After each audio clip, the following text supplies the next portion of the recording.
Challenging थाना था। शुरू के 10 दिन में बड़ा परेशान था, एक गन शॉट सुबह, एक गन शॉट शाम। क्यों ये नहीं चाहेगा कि उसके इलाके के अंदर क्राइम पलना शुरू हो या क्राइम हो जिसकी ज़ात से उसकी भी बेइज्जती, डकैतों की अलगार है। और ये एक वर्स्ट तरीन थानों के अंदर था। फिर मैंने अपनी स्ट्रेटजी बनाई। वो लूट तो रहे थे और लोगों को गन शॉट भी कर रहे थे, यानी इंजरी भी करते जा रहे थे, गोलियां ज़रूर मार रहे थे। ये इलाके हैं जो सेंसिटिव हैं और ये ग्रुप जो हैं यहाँ पे इस वारदातों के अंदर इल्मान करने वाले मुल्ज़िम या तो गन शॉट हो गए या फिर पकड़े गए।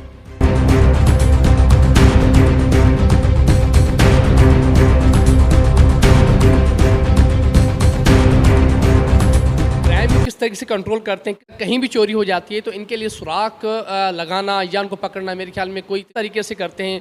और ये दूसरे एसएचओ जो हैं हमारे यहाँ माशाल्लाह काम तो करते हैं, लेकिन जिस अंदाज से ये एसएचओ काम करते हैं साइड सुपर हाईवे के, फैसल जाफरी साहब, मैं समझता हूँ शायद आज तक मैंने अपने करियर में अपने इस सहाफ़ती दौर में कोई एसएचओ इस तरह का मैं। जनाब बहुत शुक्रिया, आपने हमें टाइम दिया। ये बताएं कि इस क्राइम को कंट्रोल करने के लिए आप दिन रात मेहनत कर रहे होते हैं, सुबह शाम। मैंने कभी देखा नहीं कि कभी आप आराम कर रहे हैं या फिर कोई अपने छुट्टियां भी जो होती हैं मैं समझता हूँ थाने भी मनाते हैं, तो क्या कहेंगे आप? सबसे पहले तो मैं आपको बताऊं कि मैं SHO site super highway Syed Faisal Jafri आप सबका शुक्रगुजार हूं कि आपने इस चीज़ को उजागर करने की कोशिश की कि कराची में क्राइम के हवाले से बात की जैसा कि साबका साफ़ी करते रहें। तो आपकी बेहतरीन सहाफ़त को मैं सलाम अर्ज़ करता हूँ। उसके बाद जैसा कि आपने सवाल किया कि इलाके में क्राइम कंट्रोलिंग के हवाले से क्या इक़दाम किए, तो आपके तवज्जुह से पिछले माजी में ही बोलता रहा हूँ और आपके तवज्जुह से स्ट्रेटजी को, ये मेरी पर्सनल अपनाई हुई स्ट्रेटजी है। तमाम एसएचओ अगर चाहें तो वो भी ये काम करें, अल्लाह पाक उनको भी हिदायत दे और सब इस रास्ते पे चलें और कराची अमन का गहवारा बने। देखें, जब मैं इस इलाके में मैंने 10/12/2022 को चार्ज लिया है, ये मेरे लिए ऐसे चैलेंजिंग थाना था। शुरू के 10 दिन में बड़ा परेशान था, एक गन शॉट सुबह, एक गन शॉट शाम। कोई भी एसएचओ ये नहीं चाहेगा कि उसके इलाके के अंदर क्राइम पलना शुरू हो या क्राइम हो जिसकी ज़ात से उसकी भी बेइज्जती हो। मैंने बोला यहाँ की आवाम जो पिसी हुई हो चारों तरफ से, इस इलाके के अंदर डकैतों की अलगार है और ये एक वर्स्ट तरीन थानों के अंदर था। फिर मैंने अपनी स्ट्रेटजी बनाई कि वो स्पॉट चेक किए कि जहाँ पे क्राइम का रेशो ज़्यादा था। स्ट्रेटजी बनाने के बाद मैंने अपनी एक इंटेलिजेंस टीम तैयार किया और उन मकामात के ऊपर उनको डिस्ट्रीब्यूट किया। उनका काम था कि वो उस अंदाज में वारदात के तरीके कार को ऑब्ज़र्व करें कि वारदात हो रही है। इसमें जो डकैत थे वो लूट तो रहे थे और लोगों को गन शॉट भी कर रहे थे। एक डायरी की हैसियत के अंदर से अपने आप मेंटेन करके लिखा कि ये ग्रुप्स हैं, ये इलाके हैं जो सेंसिटिव हैं और ये ग्रुप जो हैं यहाँ पे इस वारदातों के अंदर इल्मान सबसे पहले इलाकाई। ये गन शॉट करने वाले मुल्ज़िम या तो गन शॉट हो गए या फिर पकड़े गए। और फिर क्राइम को मैं ये तो नहीं कहता ख़त्म कर दिया, लेकिन 100% के रेशो से 80% पे ला के खड़ा किया। ये दिन रात की अनथक कोशिशें थी और यहाँ की आवाम की दुआएं थी, क्योंकि हर जगह कुछ अच्छे लोग भी होते हैं। कभी अगर आपका सामना हो किसी चोर डकैत के साथ वारदात करते हुए, अगर आपने उनका सामना किया हो, तो क्या उस टाइम आपकी क्या स्ट्रेटजी होती है, क्या एक्शन होता है? देखिए, मेरी सबसे पहले स्टडी होती है कि इसको कानून के मुताबिक अरेस्ट कर लिया जाए। लेकिन जहाँ तक मेरी ज़ाती आरा आप लेंगे तो अल्लाह ताला भी हुक्म देता है रहदन को कत्ल करो ज़मीन के जिन जिन खित्तों में पाओ।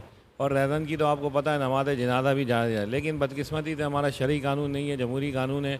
तो जमहूरी कानून के जितने भी तकाज़े हैं उनको मैं पूरा करने की कोशिश करता हूँ। कानून की पासदारी और इस पर अमल करवाना ये हमारा फ़र्ज़ है और वो हम अदा करते रहेंगे। यहाँ पर मसाइल बहुत ज़्यादा थे माजी में भी कि यहाँ पर काफ़ी एसएचओज़ आए, हम उनकी बुराई तो नहीं कर रहे, लेकिन आवाम के लिए जो है वो कोई ख़ास काम नहीं किया। जब भी कोई अगर यहाँ एफआईआर के लिए आता है या एप्लीकेशन के लिए आता है या कोई शिकायत लेकर आता है तो उसके ऊपर अमल दरामद नहीं होता था। तो आप बताएं, आपने इस काम को किस तरीके से बेहतर किया? कि मैं ये चाहता हूँ कि किसी के साथ ऑफेंस हुआ है तो हम ब्रिटिश लॉ को फॉलो कर रहे हैं। उसका पहला जुमला यही है, person can not be condemned. अब पाकिस्तान के अंदर देखें और बाहर देखें, हम पी से कहते हैं पोलाइट, ओ से कहते हैं ओबीडेंट, एल से बोलते हैं लॉयल। ये नहीं है, इसका मकसद है पब्लिक, पी से पब्लिक, ओ से आर्डर। ऑफेंस पब्लिक के साथ ऑफेंस किया, वो थाने आया, उसने ऑर्डर दिया कि मेरे साथ ये ऑफेंस किया है, ये रोजनामचा आम है, हर ख़ास आम इसमें एंट्री कर सकता है, खाली पुलिस का राइट नहीं, आम का मकसद किया है। लेकिन बस हमारे यहाँ मामला दूसरे हैं।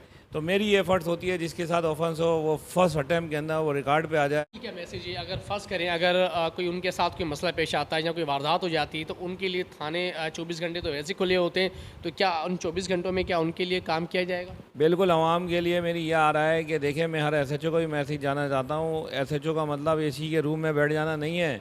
एसएचओ एक सरपरस्त आला है, अल्लाह ताला की दी हुई एक इज़्ज़त है, एक मनसब है जिसका बरोज़ क़यामत उससे सवाल होगा। तो उस सवाल के जवाब के लिए तैयारी करें, मुकम्मल ना हो तो आधी तो हो कि तरक्की पास हो चुके अल्लाह के हजूर। तो अपने ज़मीर को जगाते हुए रोड पे जाए, खुली कचहरी लगाए, अवाम में घुले मिले, उनके मसले मसाइल सुने, अपनी बसात औकात के मुताबिक उसको जो है हल करने की कोशिश करे। और जब ये काम करेंगे और उसको टेढ़े मेढ़े रास्तों पे नहीं देखें, पैसे को ईमान ना बनाया जाए, पैसे को ज़रूरत बनाया जाए। मेरी यही मैसेज है कि अवाम और पुलिस के दरमियान जो कम्युनिकेशन गैप है वो ख़त्म होता है। जब मैं इस इलाके में आया, स्ट्रेटजी का पहला रूल ये था कि मैं हर उस एरिए के अंदर गया जिस जगह पे लोगों के मसाइल दरपेश थे, खुली कचहरी का एहतमाम किया, उन्होंने मसाइल बताया, उसे नोट किया और फिर दिलजमई के साथ उसे हल करने की कोशिश की, जिसका रिज़ल्ट आज मुझे 4 माह 10 दिन हुए हैं। अल्लाह पाक ने उनके दिलों में मेरी मोहब्बत इज़्ज़त को डाला। मैं उनका शुक्रगुज़ार हूँ कि वो लोग मुझसे मोहब्बत करते हुआ है जिसमें गाड़ियाँ वगैरह जो है वो छीनी गई है, मोबाइल छीनी गया है। अच्छा, हमें पता चला है कि उसके ऊपर आप काम कर रहे हैं, ट्रेसिंग करें इनको। ये बताएं कि कहाँ तक आप पहुँचे हैं, उस पर कितनी मदद मिली है आपको? देखें, ये तो एक प्राइवेट सेक्रेटरी वो है सेक्रेसी हमारी, जो मैं आपको स्क्रीन पे या मीडिया में डिस्क्लोज़ नहीं कर सकता। आपको याद होगा कि अभी कुल एक तकरीबन 20 दिन कबल ही हमने 40 मोबाइल जो इस इलाके से, जिसमें 12 प्रो 13 प्रो मोबाइल थे, प्रो मैक्स थे, जो छिने थे, वो हमने अपने टेक्निकल अंदाज में और अपनी टीम के साथ कवर करके लोगों के 40 मोबाइल हमने रिकवर किए, मुल्ज़िमान को गिरफ़्तार किया, उनको कैफ़े किरदार तक पहुँचाया, कानून के हवाले किया और फिर एसपी ऑफिस में एक इनेकाद किया गया और वो मोबाइल जिन जिन की जो चीज़ें थी खुद एसपी साहब ने हाथ में दी, जिस पे उन्होंने मुझे अप्रिसिएशन सर्टिफिकेट दिया और आवाम ने भी उसे बड़ा अप्रिसिएट किया। सर्टिफिकेट दिया है, आपको अवार्ड से नवाजा है। क्या समझते हैं कि ये आपकी सलाहियतों की वजह से आपको मिला है, आपके काम की वजह से मिला है, या फिर आवाम की दुआओं की वजह से मिला है? देखिए, मैं इसके बारे में आपको ये कहूँगा, क्योंकि मेरी एक ख्वाहिश रहती है कि अफसाने वाला को खुश तो अल्लाह पाक जब आप काम करते हो वो भी होते हैं कि उनकी हिदायत पे काम हो रहा था, इंस्ट्रक्शन पे को फॉलो कर रहे होते हैं। लेकिन मेरी दिली ख्वाहिश होती है कि जहाँ इंसान अपना मादी और अपना पास उसको सामने रखते हुए जो भी फ़ैसला करे, क्योंकि उसे अल्लाह को भी जवाब देना है, तो वो आवाम के दिल के अंदर अपना मकाम बना के जाए, अपना किरदार छोड़ के जाए कि वो चले भी जाए तो आवाम उसे याद रखे। तो मेरी ये एफर्ट रही है कि आवाम कि वो काम कर जाऊँ, जब तक यहाँ बैठा हूँ उन जड़ों को ख़त्म कर जाऊँ जिससे आवाम को तकलीफ़ है। आप यकीन माने, ये आवाम ऐसी आवाम है, उसमें हर कौम की बात कर रहा हूँ बिला तफरीक, कि आप इनसे मीठे बोल भी बोलते हो तो आप इन्हें कंधों पे बैठा दें। तो खुदारा सबको ये मैसेज देना चाहता हूँ कि इस आवाम की रिस्पेक्ट करो। ये बड़ी अच्छी और बड़ी बेहतरीन और बड़ी मोहब्बत करने वाली आवाम है। बहुत शुक्रिया। ये फैसल जावेद साहब थे, साइड सुपर हाईवे थाने के एसएचओ। इन्होंने मैसेज दिया है आवाम के लिए कि अगर कोई भी मसला पेश आता है या कोई मामलात होता है तो आपके लिए दरवाजे 24 घंटे खुले हुए हैं। बिल्कुल आपकी बात सुनी जाएगी और आपके जो मामलात हैं वो हल किए जाएंगे। तो नाज़रीन, ये काम जो है एक एसएचओ का नहीं है, जितने भी यहाँ एसएचओ हमारे पूरे कराची के अंदर, पूरे पाकिस्तान के अंदर जो अपनी ड्यूटी फ़राइज़ अंजाम दे रहे हैं, उनके लिए भी मैसेज है कि वो भी इस तरह का काम करें और आवाम के दिलों में अपना घर बनाएँ और जगह बनाएँ।